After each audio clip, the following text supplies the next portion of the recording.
Ayo pemirsa, kini kita ke informasi yang sudah kami pilihkan. Informasi yang terpopuler yang pertama kita lihat ada penusukan pasal di SMK. Ya, penusukan di sekolah kejuruan terjadi di China ini menjadi kejadian fatal kedua setelah sebelumnya penabrakan massal terjadi di Zhuhai, China Selatan awal pekan lalu.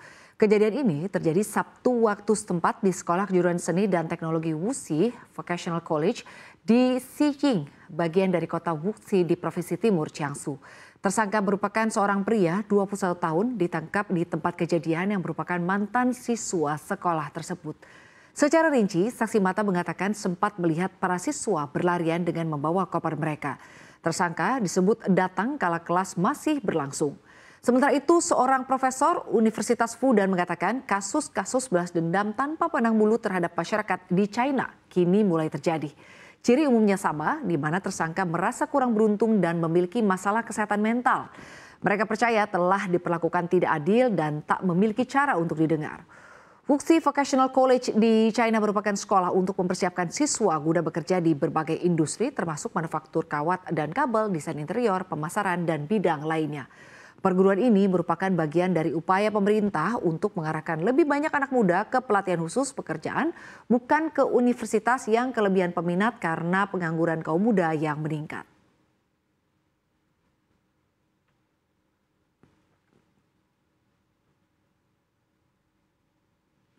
Dan kini kita ke informasi selanjutnya, yakni alien Mars tewas. Ya, peneliti Jerman menyatakan alien di Mars tewas terbunuh pesawat NASA. Peristiwa ini terjadi pada tahun 1970-an saat NASA mengirim 2 pesawat di planet merah. Dirk Zulz-Makusch, ahli astrobiologi dari Technische Universität Berlin di Jerman, memiliki teori unik soal kehidupan di Mars. Berdasarkan laporan Space.com yang dikutip oleh Futurism Schools, Makusch menduga misi Viking 1 tanpa sengaja membunuh alien menghuni Mars lewat eksperimen mereka pada tahun 1976. NASA kala itu menggelar eksperimen mencampur air nutrien dan sampel tanah di Mars. Asumsi NASA, makhluk hidup di Mars sama dengan makhluk hidup di bumi, yaitu membutuhkan air untuk hidup. Menurut Schulz-Makusch, makhluk hidup di Mars justru tewas akibat percobaan tersebut. Ia berpendapat kehidupan di Mars bergantung kepada garam seperti organisme di bumi yang hidup di wilayah kering kerotak.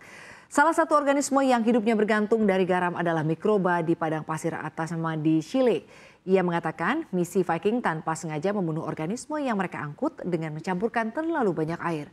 Schulz-Makusch juga memberikan contoh hujan badai yang membunuh 70 sampai dengan 80% bakteria di padang pasar Atacama karena organisme tersebut tidak sanggup tersiram begitu banyak air dalam waktu singkat.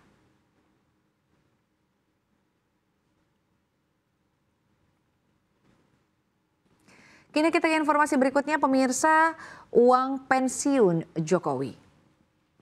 Ya, Presiden RI ke-7 Joko Widodo sudah menyelesaikan jabatannya. Kepemimpinan Jokowi berakhir di hari Minggu 20 Oktober 2024 lalu. Tentunya sebagai mantan presiden, Jokowi juga akan mendapatkan uang pensiun seperti pejabat negara lainnya setelah purna tugas. Namun jelas jumlahnya jauh berbeda dengan yang didapatkan pada para pejabat. Uang pensiun presiden dan wakil presiden ditetapkan dalam Undang-Undang Nomor 7 Tahun 1978 tentang hak keuangan administratif presiden dan wakil presiden, serta bekas presiden dan wakil presiden.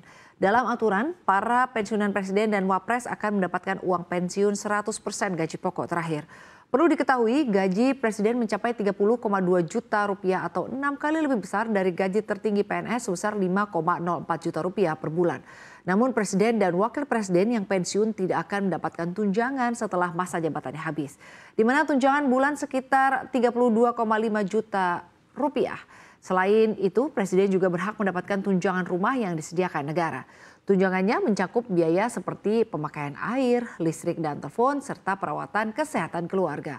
Bukan hanya rumah, presiden akan mendapatkan mobil dinas. Fasilitas keamanan dari pasukan pengamanan presiden juga diberikan pada pensiunan presiden.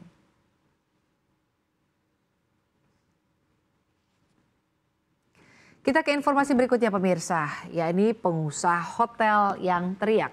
Kalangan pengusaha hotel mengaku mulai terbebani perintah Presiden Prabowo Subianto untuk memperketat perjalanan dinas. Kebijakan ini membuat hotel mengalami kerugian karena banyak reservasi perjalanan dinas yang tiba-tiba dibatalkan. Sekretaris Jenderal Persatuan Hotel dan Restoran Indonesia atau PHRI, Maulana Yusran mengungkapkan dampaknya bisa mengguncang industri perhotelan karena kontribusi perjalanan dinas ini sangat besar, bahkan bisa mengimbangi kontribusi leisure atau liburan masyarakat.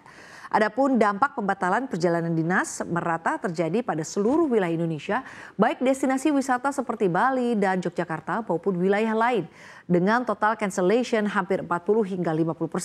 Selain hotel, sektor lain juga ikut terdampak karena hotel juga memiliki ekosistem rantai pasok yang cukup panjang. Contohnya terhadap vendor bahan pokok dari makanan dan minuman, sektor ini juga sangat membutuhkan pergerakan orang.